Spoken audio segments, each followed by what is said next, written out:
जीवन की शुरुआत हम सोचते हैं जन्म से होती है, पर मेरा मानना ऐसा है जब तक हम अपने अंदर में नहीं पहुंचते हैं तब तक हमारी शुरुआत नहीं होती है। बाहर की दुनिया, बाहर का जगत बहुत जल्दी प्रभावित करता है और बाहर की दुनिया और बाहर के जगत से हम इतने ज़्यादा प्रभावित हो जाते हैं कि हम अपने अंदर के जाने के लिए हम सोच भी नहीं पाते हैं। वर्षा युग के दिन शुरू हो गए हैं। बाहर की वर्षा, अब विचार करना, पानी और वाणी दो चीज़ें हैं। पानी मार्ग को साफ करती है और गुरु की वाणी आत्मा की सफाई करती हो तो कोई आश्चर्य की बात नहीं है। वो पानी जैसे बरसता है, दिखता है, लेकिन वो पानी जब अपने तूफान पर आए तो लोगों को भी साफ कर देती है। पर गुरु की वाणी जितनी उफान पर आपके ऊपर आएगी उतना आपके कर्मों को समाप्त करने वाली हो।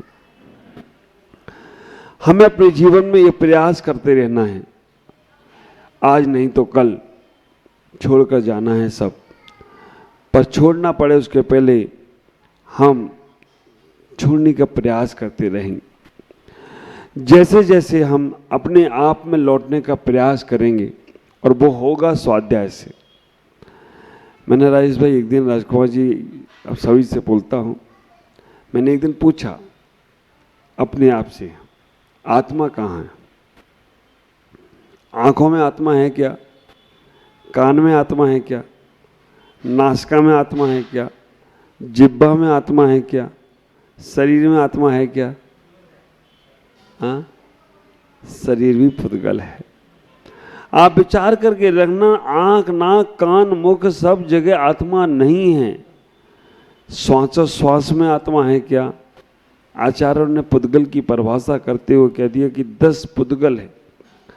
शब्दो बंदो सूमो थूलो संतान वेतम छाया उज्जो जा दब सैया पुद्गल दब्बस पच जाया। ये पुद्गल की 10 पर्याय है। श्वास में भी आत्मा नहीं। आत्मा कहाँ? आप विचार करके रखना, अगर इसको हम तो सोचते पूरे शरीर में आत्मा है, नहीं, आत्मा के प्रदेश, आत्मा और आत्मा के प्रदेश ऐसा ही सोचो, पतंग आकाश में उड़ रही है लेकिन डोर किसी और के पास है। ऐसे ही प्रदेश हमारे पूरे शरीर में फैले हैं लेकिन डोर किसी और के पास है। तो आत्मा के पास जो प्रदेश हैं वो प्रदेश हमारे पूरे शरीर में व्याप्त हैं, पर आत्मा कहाँ है? बहुत देर चिंतन मनन करने के बाद एक ही आवाज आई, आत्मा शरीर में नहीं, आत्मा तुम्हारे ज्ञान में है। जहाँ जहाँ ज्ञान है वहाँ वहाँ आत्मा है। जहाँ जहाँ दर्शन है वहाँ वहाँ आत्मा है। आँख का दर्शन नहीं है तो चक्षु दर्शन है। तो आप विचार करके रखना, ये परिणति हमारी बदलेगी स्वाध्याय से। जब तक हम स्वाध्याय अपने लिए नहीं करें, भले 10 मिनट का करने का मौका मिले, अभी हम वो बहुत व्यस्तता है, फिर भी 5 मिनट एक गाथा भी पढ़ेंगे और उस स्वाध्याय को केवल और केवल अपने समझने के लिए और अपने आप को जानने के लिए पढ़ेंगे। क्योंकि जब तक हम दूसरों को समझाने के लिए और दूसरों को बताने के लिए पढ़ेंगे तब तक हम अधूरे रहते। तो हमें एक ग्रंथ, आप विचार करके रखना, जितना जरूरी आपका स्नान करना है, जितना जरूरी आपका भोजन करना है, जितना जरूरी आपको नित्य नैमित्तिक क्रियाएं करना है, जितना जरूरी आपको और सारी एक्टिविटी करना है, उसमें एक जरूरी और जोड़ो। वो जरूरी जोड़ो कि हमें स्वाध्याय करना है।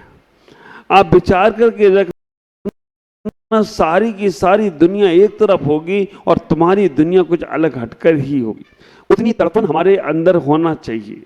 जैसे मछली को पानी से बाहर निकाल दिया जाए, वो मछली पानी में जाने के लिए जितनी तड़पती है ना कि कैसे पहुंच जाऊं, बस ऐसी तड़पन की कैसे मैं इन संसार की क्रियाओं से फ्री हो जाऊं। हमारे महिपाल जी अचला बहन भी आज कई वर्षों बाद आए हैं। आचार्य भगवान विराग सागर जी का पूरा महीनों चौका लगाया और उन्हें भी अपने आप को जानना है। प्रतिमा लिए ना महिपाल भाई ने, कितनी प्रतिमा हो गई?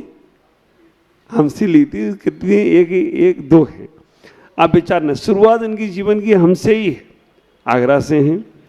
तो अपने को इतना समझना है कि कितनी तड़पन, जितनी तड़पन हमें उस मछली को पानी में जाने के लिए होती है, उससे ज़्यादा तड़पन हमें अपने आप में लौटने क्यों होना। देखो अभी आप सब और हम भी इसी संसार में हैं, इसलिए जो व्यवहारिक क्रियाएं हैं वो हमसे भी नहीं छूटी हैं और आपसे भी नहीं छूट रही हैं। लेकिन व्यवहारिक क्रियाएं जितनी देर की जाएं उतनी देर करने के उपरांत फिर उसके बाद अपनी निश्चय की क्रिया, अपने अंतरंग की क्रिया में समय ज़्यादा से ज़्यादा लगाना चाहिए। और मैं तो यहाँ तक कहता हूँ कि ज़्यादा भी नहीं, एक घड़ी आधी घड़ी, आधी में पुनियाद, तुलसी संगत साधु की हरे कोटि अपराध। अगर एक क्षण भी आपने सोच लिया कि ये सब व्यर्थ है, संसार का झंझट है और ये करना पड़ रहा है, लेकिन हमारी करने का इच्छा नहीं है, करना पड़ेगा क्योंकि संसार में रह रहे हैं, लौटना हमें अपने आप में ही है, जाना तो सबको है। आँख बंद होने के बाद जाओगे तो कोई नहीं पूछेगा, आँख खुली खुली में चली जाओगी ना तो दुनिया हाथों में उठा के रखेगी। आप विचार करके रखना, आंख बंद करने का मतलब इतना ही है कि इच्छाएं बाकी हैं और उम्र पूरी हो गई। इच्छाएं बाकी हैं और उम्र पूरी हो गई तो समझ को संसार बहुत बड़ा है, बहुत बड़ा संसार है। और आंख खोलकर जाने का मतलब है कि इच्छाएं समाप्त हो गई। अब जो भी उम्र मिली है वो बोनस में मिली है, जब तक चलेंगे तब तक चलेंगे, लेकिन करना कुछ नहीं है, बस अपने आप में जीना है। इच्छाएं समाप्त हो गई और उम्र बाकी है तो समझ के रखना अब तो मोक्षगामी और मोक्ष में ही जी रहे हो, ऐसा भाव रखो। कब तक हमारी इच्छाएं हम सांसारिक रूप से बढ़ाते रखेंगे, लेकिन आप लोगों की इच्छाएं सांसारिक नहीं, गुरु तक जाने की है, प्रभु तक जाने की है और धर्म तक जाने की है। बस अब यहाँ से उठकर आपको अपने तक जाने की इच्छा और बनाना है। देखो बहुत पुण्यशाली जीव होगा वो ही वहाँ से निकलकर यहाँ तक पहुँच सकता है, लेकिन जहाँ हो वहाँ पर भी बैठकर अपने आप का चिंतन करो, बार बार मनन करो, बार बार सोचो कि हम कितने सीमित हो जाए। मेरे गुरुदेव आचार्य भगवान पुष्पदंत सागर जी महाराज, जिनकी कृपा अनवरत रूप से हम पर बरसती है, हम पर ही नहीं सभी शिष्यों पर बरसती है। आप विचार करके रखना, जो बात वो कहते हैं वो जल्दी से समझ में नहीं आती है, चटपट समझ में नहीं आती है। चटपट समझ में आ जाए तो झटपट कल्याण भी हो जाए, पर जब समझ में आती है ना, उन्होंने कब कब मेरे को कहाँ कहाँ कौन कौन सी बातें लिखी, और अभी तो उनकी बातें अलग ही हो जाती हैं, बहुत गहरे आदमी को समझना पड़ेगा, ख्याल करके रखना। हमेशा एक बात बोलते हैं, जितना कम से कम परिचय और जितना कम से कम परिग्रह तुम्हारे पास होगा, ख्याल करके रखो। सफ़र का आनंद लेना है तो सामान कम रखो, सफ़र का आनंद लेना है तो सामान कम रखो, और जीवन का आनंद लेना है तो अरमान कम रखो। अपने आप आनंद ही आनंद बरसे तो कोई आश्चर्य की बात नहीं। सफ़र में जितना ज़्यादा सामान मालूम पड़ा, सामान उतर गया हम रह गए, या हम उतर गए सामान ही रह गया। ख्याल करो, सफ़र में सामान कम हो और जीवन में अरमान कितने करोगे। आसमान में उड़ना है तो अरमान सीमित, जितना जरूरी है उतना ही करना है। मैं आपको एक टारगेट बताता हूँ, व्यवस्था बताता हूँ कैसे करना है। अपने पहले तो पूरे जीवन का एक टारगेट बनाओ, और फिर उसके बाद ये छोटे बच्चे को बाद में बुलाएंगे अपन महाराज बनाने के लिए ना। अपने जीवन के कुछ सिद्धांत बनाओ, कुछ उसूल बनाओ, कुछ नियम बनाओ। दूसरों के बनाए हुए नियमों पे चलना बहुत आसान है। उन्होंने कहा, उनकी आदर्श बनाए, उन्होंने उनकी लाइन पे चल दी। अपन अपना आदर्श प्रस्तुत करो, अपनी लाइन खुद तैयार करो। दूसरों की लाइन पर चलने से हमारा कल्याण नहीं होगा, बस वहीं तक पहुंचेंगे। भगवान महावीर ने दीक्षा ली तो हमने भी ले ली, मेरे गुरुदेव ने दीक्षा ली तो हमने भी ले ली। नहीं, वो उनकी लाइन है, पर जब तक अपनी लाइन नहीं बैठ रही तब तक मेरी लाइन पे चलना है। जैसे ही अपनी लाइन बैठ जाएगी, अपने को अपनी लाइन पे चलना शुरू करना है। तो जीवन में कुछ ऐसे नियम्स, ऐसे रूल्स, ऐसे सिद्धांत, ऐसे आदर्श, ऐसी भावनाएं अपनी बनाओ। वीवीआईपी, वीआईपी, सामान, फालतू, 4 ही सब्जेक्ट तुम्हारे लिए हैं और इनमें सब में सब कुछ आएगा। पहली वीवीआईपी, जो काम बहुत जरूरी है, जिसके बिना वो आप नहीं चल सकते आगे, वो काम को पहले प्रमुखता दो। अपने सिद्धांत ऐसे बना लो कि वीवीआईपी कार्य को हमें करना ही करना है, इसके बिना कार्य नहीं चलेगा। अब ये आपकी सोच है कि आपके लिए कौन सा वीवीआईपी काम है ना? दूसरे नंबर पर वीआईपी, इसको भी करना है पर अभी थोड़ी देर बाद करेंगे तो चलेगा। तीसरे नंबर पर सामान, जब समय मिलेगा तो इसको भी करना है। और चौथे नंबर पर फालतू, नहीं करोगे तो भी चलेगा और कर लिया तो कुछ फायदा होने वाला नहीं है।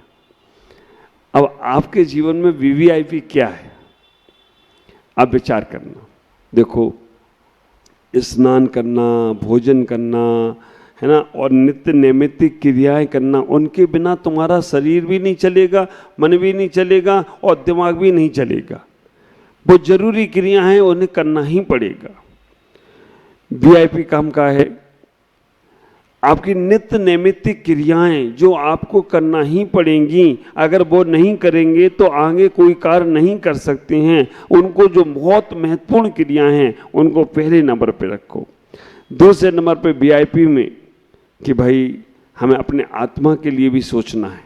शरीर के लिए तो सोच लिया, पहले तो हमें वीवीआईपी में आत्मा के लिए रखना चाहिए था, लेकिन हम इसलिए क्योंकि आत्मा के लिए सोचने के लिए भी शरीर चाहिए। शरीर माध्यम खलु धर्म साधनम, शरीर ही साथ नहीं देगा तो फिर आत्मा में कौन जाएगा। तो सबसे पहले शरीर को मनाओ और फिर आत्मा के लिए चिंतन करो। सामान सा है, रोजी रोटी भी करना है, उसके बिना काम नहीं चलेगा। और फालतू काम है दिन भर मोबाइल पे लगे रहना, कोई लाभ मिलने वाला नहीं है। फिर भी बच्चे या जो भी कोई टाइम पास करने के लिए मोबाइल उठाते हैं और उनका दिन रात पूरा चला जाता है। अब आप अपने मन में विचार करें, आपको सबसे जरूरी काम क्या है। पूरा जीवन का एक एस्टीमेट बनाएं, पूरे जीवन का एक संकल्प बनाएं, पूरे जीवन की एक सूची बनाएं कि हमको इतने साल तक इतने काम करना है, इतने साल तक ये काम करना है, इतने साल तक ये करना है, इतने साल तक अपने लिए जीना। फिर दिन का बनाने का प्रयास करें। सुबह से हम अपने लिए इतना समय जरूर निकालेंगे, आज कैसे भी निकालें, सारे काम छोड़कर निकालेंगे, लेकिन निकालेंगे। लोग नाराज होंगे तो हो जाएंगे, लेकिन अपने लिए समय निकालेंगे, पहला। दूसरे नंबर पर हमें जो लोग हैं, जो घर में हैं, परिवार में हैं, उनसे भी बात करना है, क्योंकि अगर उनसे भी बात नहीं करेंगे तो वो भी पराई हो जाए, कोई भरोसा नहीं है। बेटा कब पड़ोसी हो जाए, जो माता पिता बेटों से बात करना बंद कर देते हैं वो बेटा पड़ोसी हो जाता है। उनसे भी बात करो, क्योंकि वो भी तुम्हारे ही हैं। और तीसरे नंबर पर व्यापार, बिजनेस जो भी है वो भी सामान सा है, क्योंकि उसके बिना होने वाला नहीं है और वो नहीं होगा अपने पास। अगर पहले से ही सब कुछ है तो भी चलेगा। और चौथे नंबर पर जो फालतू के काम हैं, इसकी निंदा करना, उसकी चुगली करना, इसके बारे में गलत बोलना, उसके बारे में बोलना, मोबाइल में लगे रहना, फालतू का काम, उसमें ही लगे रहे तो तुम अपना भी जीवन खराब कर रहे हो, समय भी खराब कर रहे हो। चातुर्मास के समय आपका मन बहुत अच्छा रहे। 4 महीने में जितना धर्म ध्यान, जितना पूजा पाठ, क्योंकि व्यापार भी मंदा रहने वाला है। और जो पुण्य है, आप लोगों के नगर में भी कोई ना कोई साधु हैं, तुमकुर में भी साधु हैं। जहाँ साधु हैं उनके दर्शन और आहार चर्या का पुण्य जरूर लूटना, क्योंकि ये चलते फिरते तीर्थ हैं। और ये चलते फिरते तीर्थ आ गए, आप कुछ नहीं, अपने घर से कोई सामान लेकर चले जाओ और एक ग्रास भी अगर आपने दे लिया और उन्होंने स्वीकार कर लिया, बड़ा पुण्य होगा तो ही वो जाएगा उनके हाथ में। पहला तो पुण्य कमाना है कि तुम्हारे घर में, तुम्हारे तन मन धन में इतनी ताकत है कि नहीं, इतना पुण्य है कि नहीं कि वो साधु के लिए तैयार हो सके। मैं अक्सर बोलता हूँ, देखो ये मंदिर सुरक्षित हैं, अगर हमारा धर्म सुरक्षित है तो आज हमारे साधुओं की वजह से है। क्योंकि साधु नहीं रहते हैं तो हम लोग क्रिया करते हैं, लेकिन कैसी करना है मालूम नहीं पड़ता है। क्योंकि गुरु प्रेरक निमित्त हैं, तो वो जैसा बताते हैं वैसा हम अपने आप को संभाल कर बढ़ते हैं। तो अगर अपने नगर में कोई साधु हैं, जरूर उनको आहार दो। आहार ना दे पाओ तो आहार देखने जाओ। महाराज हैं, माता जी हैं, कोई भी हैं, और नहीं दे पा रहे तो 4 महीने का ये नियम बना लेना कि हम 10 बजे तक, जब तक साधुओं के आहार नहीं होंगे, हम भोजन नहीं करेंगे। ख्याल करना, आप घर में रहकर सारी क्रियाएं संसार की कर रहे हो, फिर भी आप वो पुण्य अर्जन कर रहे हो जो साधु को आहार देने का पुण्य होता है। पहले आहार देना, फिर आहार लेना, ये उत्तम श्रावक की बात है। आहार देखना और फिर भोजन करना, ये मध्यम श्रावक की बात है। आहार का समय टाल देना, फिर भोजन करना, ये जघन्य श्रावक की बात है। और ना आहार देना, ना आहार देखना, और ना आहार का समय टालना, सुबह से गटरम सटम शुरू कर देना, ये निकृष्ट श्रावक की बात है। पर करें क्या, हम सुबह से कहीं कहीं जाते हैं, बाहर जाते हैं या कहीं जाते हैं, तो हमारे मन में भाव रहता है कि करेंगे, रास्ते में मिलेगा कि नहीं मिलेगा, करना पड़ता है, मजबूरी में करना पड़ता है। लेकिन अपने घर में है और व्यवस्था बन सकती है, तो ऐसी व्यवस्था बनाओ। सोचने से पत्थर में से भी पानी निकल आता है। और मैं अक्सर एक बात 4 लाइनें बोलता हूँ, जहाँ चाह है वहाँ रहा है। पर एक अच्छी बात अगर लेके गए और नोट करो कि इसको मैं इस बार पालन करूँगा, तो आपका जीवन कहाँ से कहाँ आनंदित होगा। ओम नमः जय गुरुदेव।